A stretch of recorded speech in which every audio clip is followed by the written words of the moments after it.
Для образца я набрала 12 петель на основной узор, плюс 1 петля для симметрии, плюс 2 кромочные. Раппорт узора всего 4 ряда в высоту. Для начала я провяжу подготовительный ряд. Его можно не вязать, но так как я набрала петли обычным таким способом, узелковый край у меня сейчас на лицевой стороне. Если вы набираете петли каким-то другим способом, то можно подготовительный ряд не вязать. Подготовительный ряд, все изнаночные петли. То есть мы его как бы обозначим сейчас нулевым рядом. Он не входит в основной узор.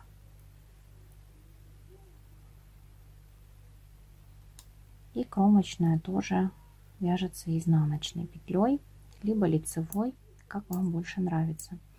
Приступаем к вывязыванию нашего узора и начинаем вязать первый ряд нашего узора. Кромочную петлю мы снимаем.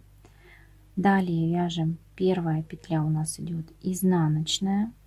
Далее мы вывязываем из 3 петель 3 лицевые петли.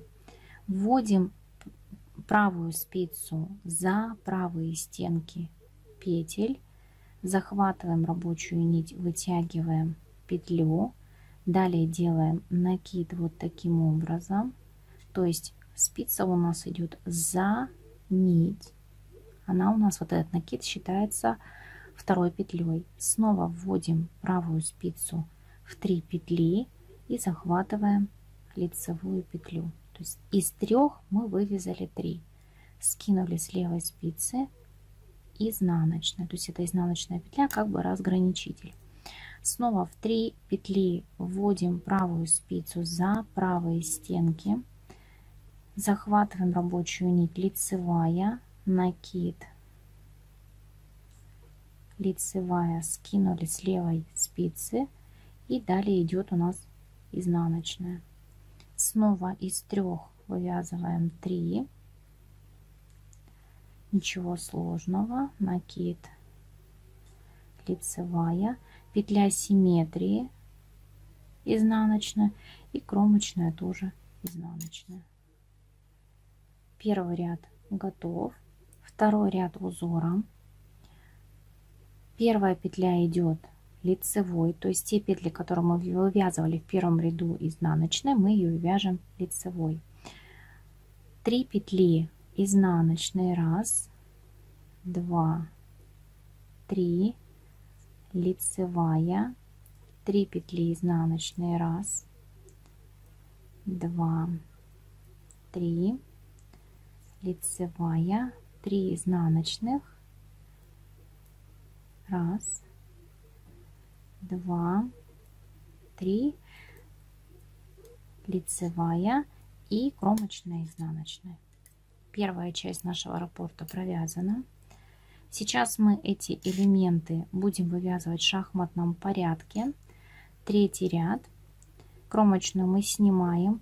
И сейчас обратите внимание, как мы будем вывязывать вот эти полуцветочек. То есть основной элемент у нас состоит из 3 петель.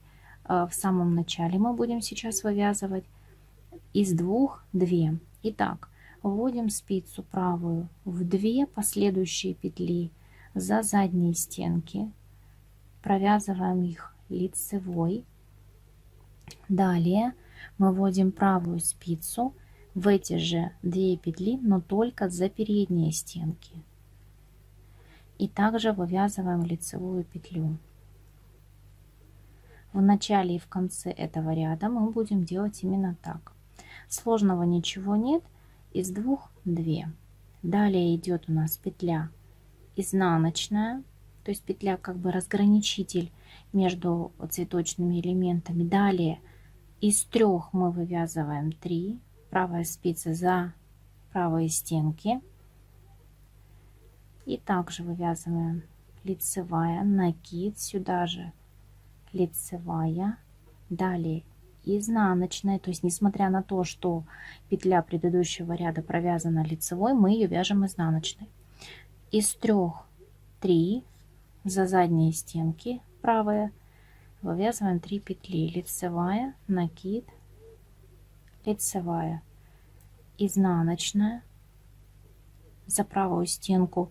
И дошли до конца ряда. Нам нужно вывязать из двух 2 лицевые точно таким же способом, как и в начале ряда. За задней правой стенки ввели спицу, лицевая. Сейчас нам нужно ввести правую спицу за передние стенки этих 2 петель. И также провязываем лицевую. Скинули. Кромочная, изнаночная. Готово. И последний ряд нашего раппорта. Как вы видите, ничего сложного нет. Кромочную сняли. 2 изнаночные. Лепестки мы вяжем изнаночными. В изнаночном ряду лицевая петля, разграничитель. Следующие 3 изнаночные, лицевая, 3 изнаночные, 3 лицевая и 2 изнаночные в конце ряда и кромочная, изнаночная. Все, наш узор закончен.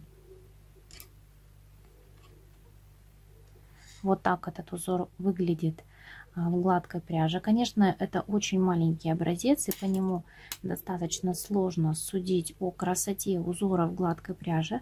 Такие цветочки, как будто один цветочек переходит в другой. Вот такие вот интересные элементы. В пушистой пряже он смотрится очень красиво. Узор абсолютно не косит. Таким узором будут шикарно смотреться кардиганы, паутинки. Не зря я связала образец из пушистой пряжи, из очень тоненькой нитки. Этот узор будет тоже смотреться очень красиво. В гладкой пряже смотрится узор тоже не менее привлекательно. Красивая изнаночная сторона, аккуратная. И узор как бы идет с тенью, то есть вот эти цветочки как будто наложены на другое полотно. Если вы можете заметить, красиво, просто и быстро. Если это видео было для вас интересным и полезным, не забывайте поставить лайк этому видео и подписаться на мой канал, если вы еще не подписаны. До встречи в новых видео. Пока!